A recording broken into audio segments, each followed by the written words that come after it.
Today we're pouring 3 different sections of sidewalk, one here, one on the side, and one in the front. So I'm going to show you how we did it. Well, here's what's going on.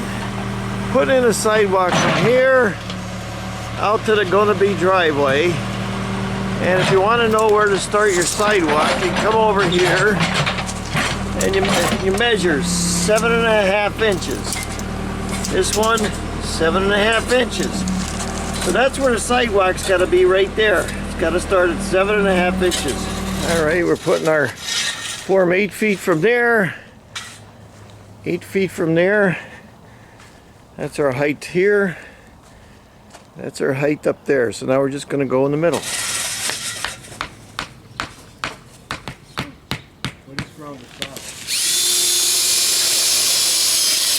Perfect. Now we got our first line in. And we're going about 4 or 5 inches with gravel.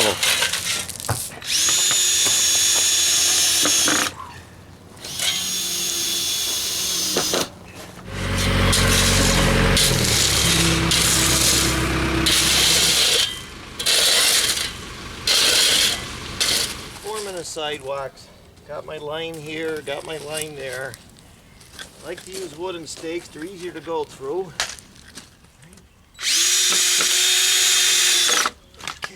I have an expansion joint here, and I have an expansion joint down there near the wheelbarrow. But they don't want to put expansion joints on. This ain't my job. This is new school. What we're going to do is put our marks here, and then we're going to put our cut marks in the concrete, and then they're going to saw it later. I made my marks every 51 inches. I get a little nail right there, and I pound it in. Then I know that is where my cut mark is going to be. So I go over here with the square and I put a nail right here. And I know that when I put my cut marks in, I'm going to look for those 2 nails and I'm going to be square. And then when you get all your nails in, make sure you remeasure to get everyone correctly, because it's very easy to make a mistake.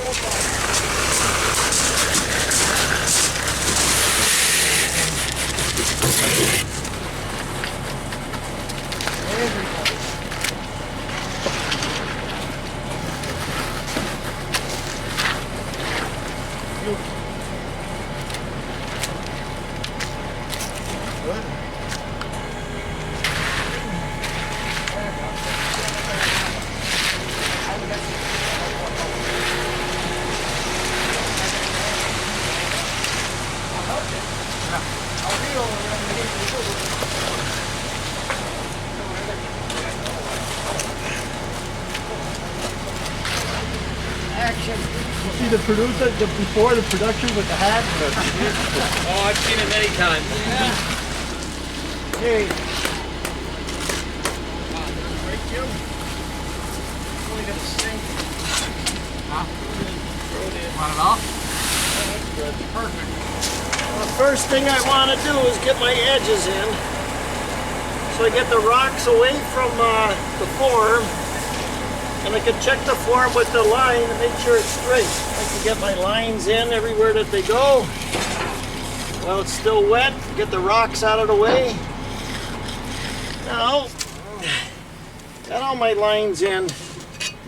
Looking for that nail. There's that nail. Put it in here. And we got the nail over there. Put the nail in there.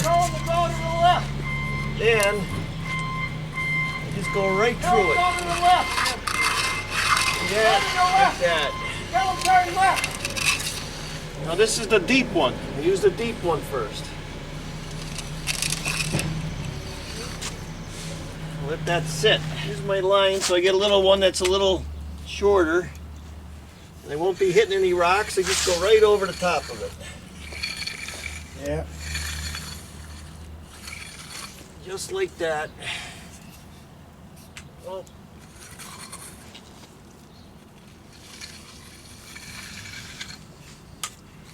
And then just do that. That hides that line.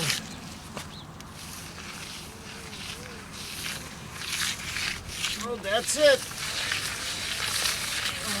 All finished.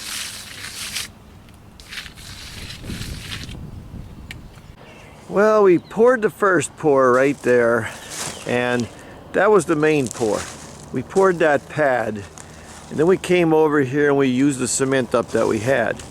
So this time we're going to pour from here, right there, and you're going to notice I put plastic on there. I don't want that concrete touching there. I don't want the concrete touching there. I don't want it sticking to anything. I want it to float. Now we're going to do this section in front. We're going to do this section first.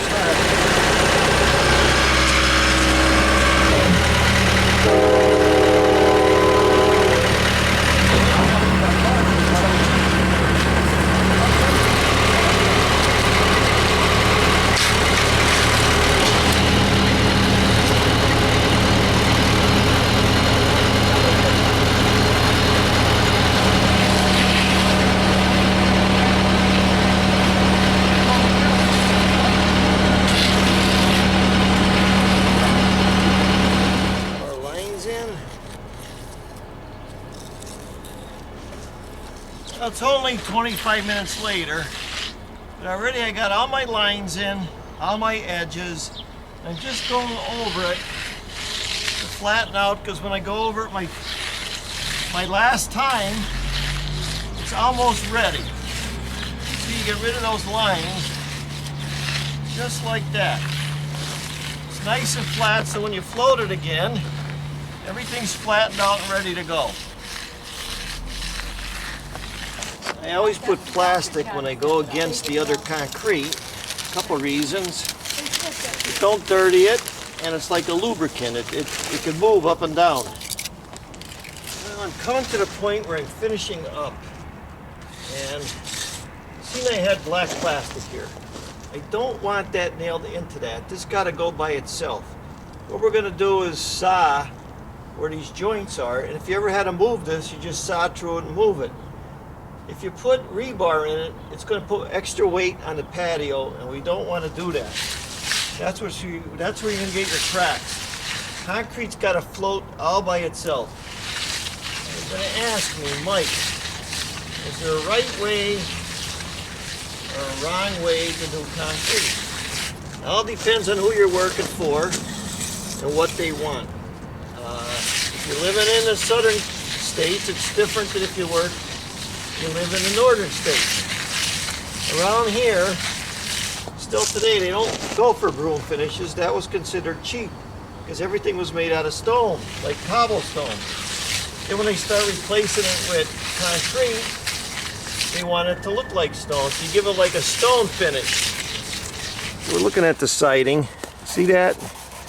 If you get it like 20-30 minutes later, it'll come right off. Now we already have our cut marks in. But the next day, take the forms off. I like to do a little extra. It's like an insurance policy to make sure that they're going to crack there.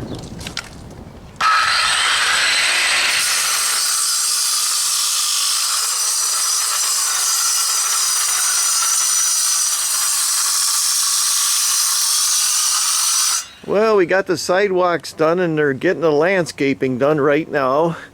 And you all know me, I'm Honest Mike, and I got my son-in-law, Honest AJ, here to do the landscaping. I heard you guys need some landscaping done, so I got here right away, sir.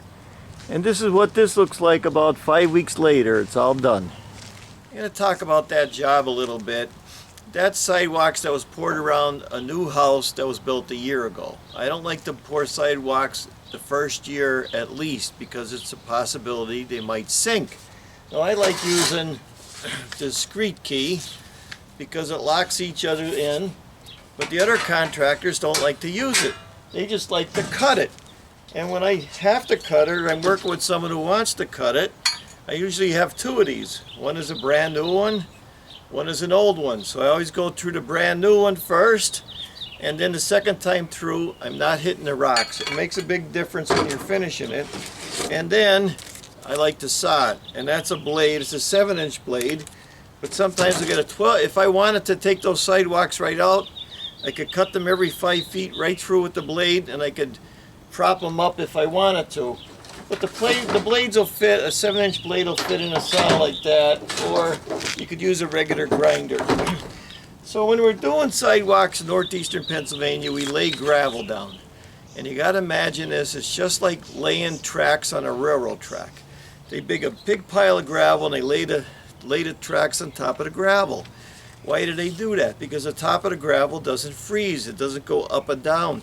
If we laid them sidewalks in mud around here, it'd freeze and it'd hold everything together, and that concrete would crack up. Not only because the water would be absorbed in it, but because the frost holds on to everything and it cracks it up. So if you lay it on gravel like a railroad track, it floats and you don't get those cracks. I mean, there's no such thing as concrete don't crack, but you try to do the most things you could to avoid it. So that's another sidewalk job. It's someone else's job. I just want to show you how I did it. Thanks for watching. I'm Mike Haduck. Until next video.